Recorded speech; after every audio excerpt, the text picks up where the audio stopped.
Hey everybody, and welcome back to Coffee with the Moms. This is Nicole today. So today I'm going to be showing you how to make, and I've seen this called a bunch of different things, but it's like a photo board, ribbon board type of thing. You can make them out of cork boards, all that type of stuff.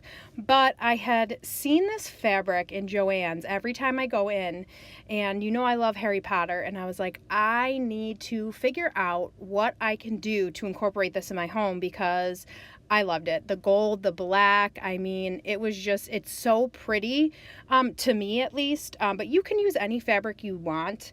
But what you will need for this, and not one more thing too, is that this is definitely like a couple day type of thing that took me a little bit to do.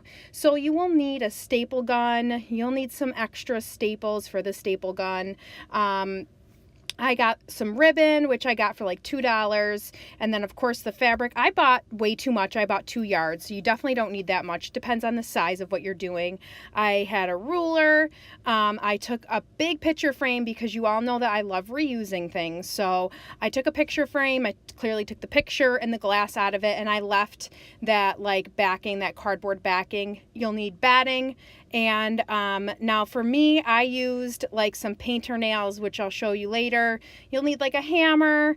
I also got these little like, not pins, they're buttons. And I liked how they were like the ombre because I had an idea of what I was going to do with that, make it more of an ombre look with the buttons. So I really liked that. You could sew those on, but I did end up hot gluing them. So I had my hot glue gun, extra glue stick. You definitely need some scissors. And like I said, this did take me a little bit to do, but I really had a lot of fun with it. So I will jump right into how I made it. So first I rolled the batting out what I had, and I didn't really measure it, but I just kind of cut it along the edges of it, and I did leave more than enough on the sides, which you'll see in the next clip. So you can see me kind of folding it over just to make sure I have enough. I left a little bit of the overhang just in case, because sometimes it does pull. And then I took out my staple gun, which I actually really liked using, and I just went around all the edges and stapled it into the side of the picture frame that I had. And then with the edges, I pulled them as tight as I could, and you saw me just kind of fold it over and hold it, and then I just put like a couple staples in there. So that's it all done, and I did cut the edging off of that. Then I rolled out all of the fabric that I had, and again I had way too much, and so I have it flipped over, and then that's when I took it and I cut it to fit how much I wanted. Like you can see, I definitely have overhang on there, which is always a good thing to have while you're doing it. And then I stapled it all in, and you want to try not to staple it where you already have the other staples. So that's definitely a big thing that you definitely want to pay attention, because you really can't get it through the other staple.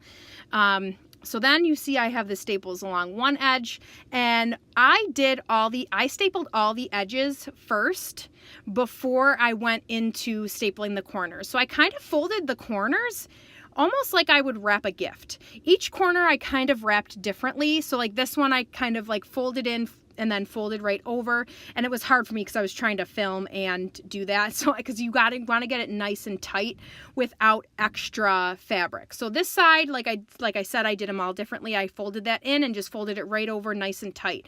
So there's really no specific way to fold these over. It's just whatever keeps it nice and tight. Like you can see I have like a bunch of staples in this corner, and then the other one not so many, but you definitely just go by that. So you can see all the edges are nice and tight all the way around. Then you're going to want to do your ribbon, and I use tape to kind of measure out. Now, I did end up adding an extra ribbon into the middle after I was almost done. So I would definitely do 5 ribbons on each side.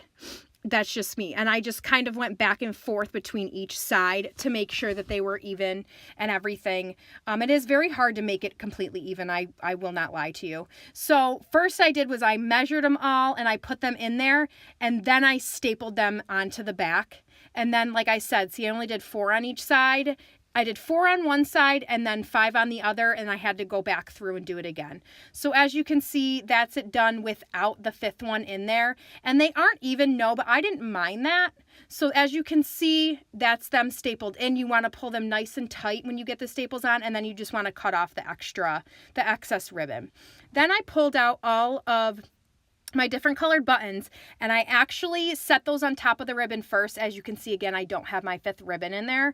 And I just kind of did the lightest to the darkest. And then what I did was I took paint nails, the nails that you hang paintings with, and on the edges of where I could reach my actual outline of the frame, I nailed those suckers right in, and I glued them right down. I glued I glued those together, and then I actually glued the ribbon onto the fabric, but I actually ended up using a toothpick to do this because I didn't want all the extra strings and all that to melt it. So like I said, as you can see, now those are all kind of in there, really nice, really tight. But yeah, that did take me a little bit, but I would definitely suggest that. Or like I've seen a lot of people, they do the push pins with the cork boards.